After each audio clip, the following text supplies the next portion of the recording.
Okay. So the death of Pandu. So you did Pandu raised his kids. They got older. Um, n- you know, Yudhisthira, I believe, was about 8. Bhima was like 7, Arjuna was like 6, and Nakula and Sahadev were like 4. Because they actually, you can check these kind of. um, and so Pandu, there was a spring. It was the spring. Spring. There's a beautiful, even in the mountains, spring in the mountains. So the trees, in India is one of those places, there's tons of beautiful flowering trees, and real pungent, like flowers, like, whoa. Like, we, I've, there's one called Mogra, which they actually imported to Italy. They call it the Grand Duke of Tuscany. They grow it in India. I mean, they grow it in Italy. It's called the Grand Duke of Tuscany, but it's actually from India. It's called Mogra. And it's so strong, sometimes I say, oh, you got to smell this. It's so great, and most people, we're used to these. And anyway, I don't want to make too much of a comparison, but in the West, like, there's marigolds or something, you smell this, it's like, whoa, they're like, oh, it smells too good. Like, I don't know, too good was something you could use. Anyway, but yeah, it's really strong. They got really aromatic, it's a kind of jasmine with its own special kind of bloom on it. And it's just like, you can smell it from like 10 feet away or something. It's like, whoa. So, there's all these, flowers filled with flowers, flowering trees, and just like strong, sensual, aroma in the air, Rajgandhi, Rajganda, the king of smells. That's a kind of flower. And there's all these different kinds, and it's like, whoa. So, and the beautiful birds were chirping, and all the animals. It's the spring, so all the animals, it's mating season, so all the birds are doing their dance, chirping in the trees and doing their thing, and all the waterfowl were at this lake, and the swans are dancing, and all this stuff's in the air, and beautiful. The fruits are starting to come on the tree, you know, and so Pandu was there, and they're collecting flowers and fruits. That was pretty much what they ate was fruits, and Madri is bending over to get the flowers, and the sunlight hit her sari just right, and he could see right through it.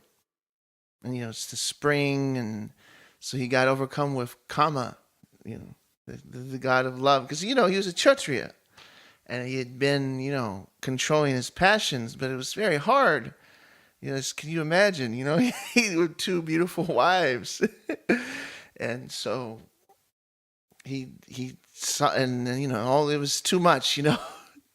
So he tried. He said he grabbed her, and she's like, "No, you're gonna die. Please go away." But also inside, it was conflicting emotion because there's her husband, that's her lord, and so it's a whole thing, and so it's very dramatic, and she's pushing him away, and but then because she did that, then it made him even more more want to be with her, and so there's a whole thing, and she tried to run away, and then he's chasing her, and then he grabs her, and then he fell over dead.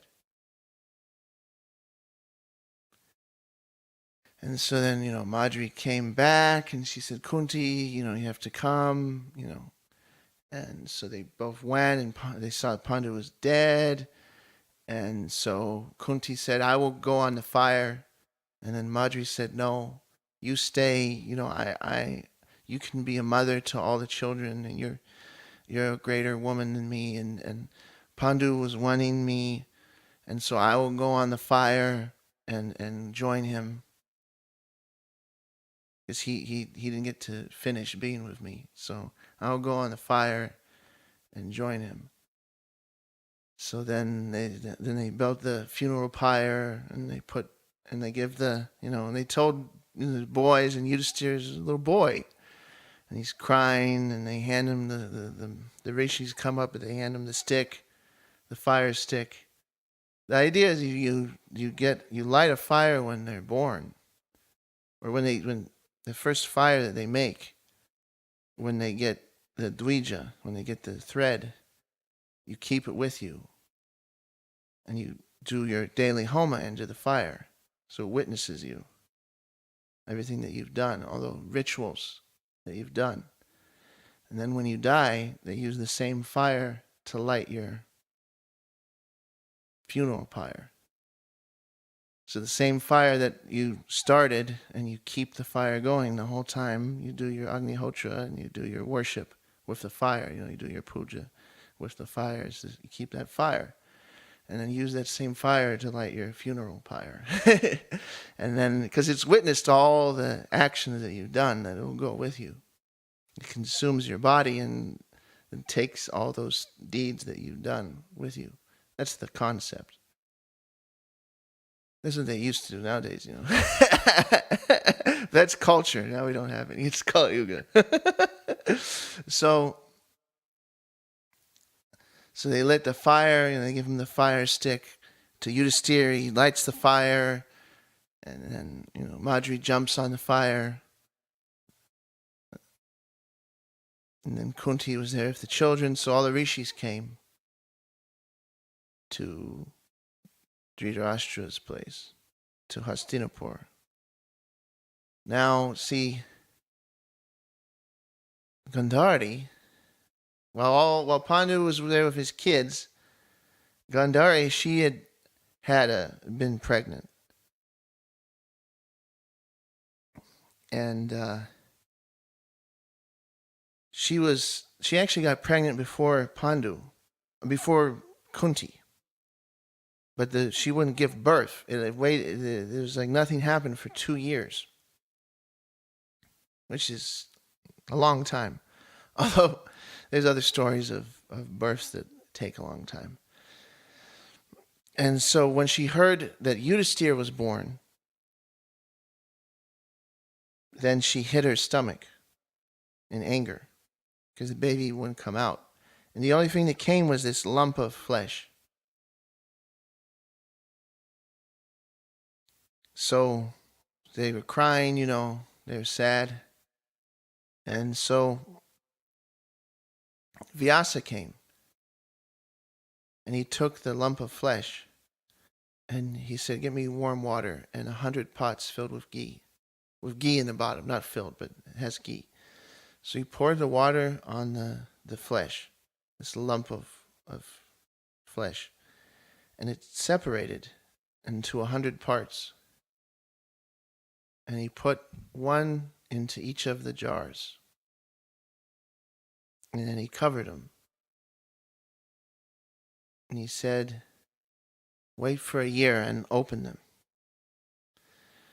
So when that had passed, and they opened it, it was the same day that Bhima was born. They opened it, and that was the first one they opened was Duryodhan. So Bhima and Duryodhan were born on the same day. And then one day later, they'd open another baby, like that. Dushashan, all the 100 brothers. So they opened it, it was Duryodhan. So they heard donkey, the bray of an ass. That's considered extremely inauspicious. And they heard, they saw bad omens everywhere. And Vidura, who's Dharma personified, he said, "Kill the baby." He said, "This baby will cause the destruction of our dynasty. All the omens point to this. Kill the baby." And Dushashan on his own couldn't have done Duryodhana was the one that had but Dhritarashtra was too attached, and he suffers that problem a lot in this book. He suffers that problem a lot, Dhritarashtra. He's attached to his position as king. He's attached to his sons. He babies them. He spoils them to the point of being spoiled, where they cause their own destruction. It's bad. So even Vidura said, "Kill the baby," and he's no. So they didn't, and then Duryodhana. It's funny, but Duryodhana, Jarasandha, Bhima, and Kichaka were all really super strong guys. We're all born on the same day.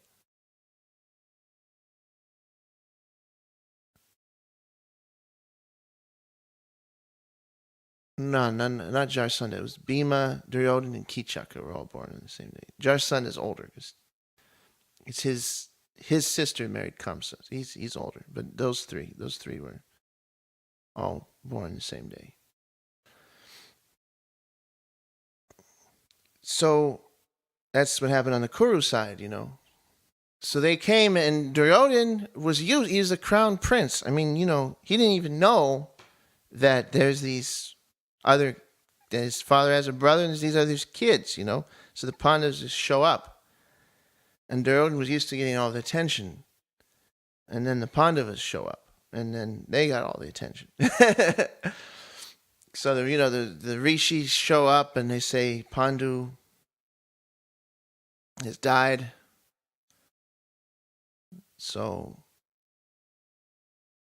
these are his kids, and this is Kunti, his wife, and so so everyone was like, "Oh wow!" They kind of heard, but they didn't really never seen them, and they didn't know he had 5, and so they welcomed him, in the palace, and so they were there in the palace, and that's that.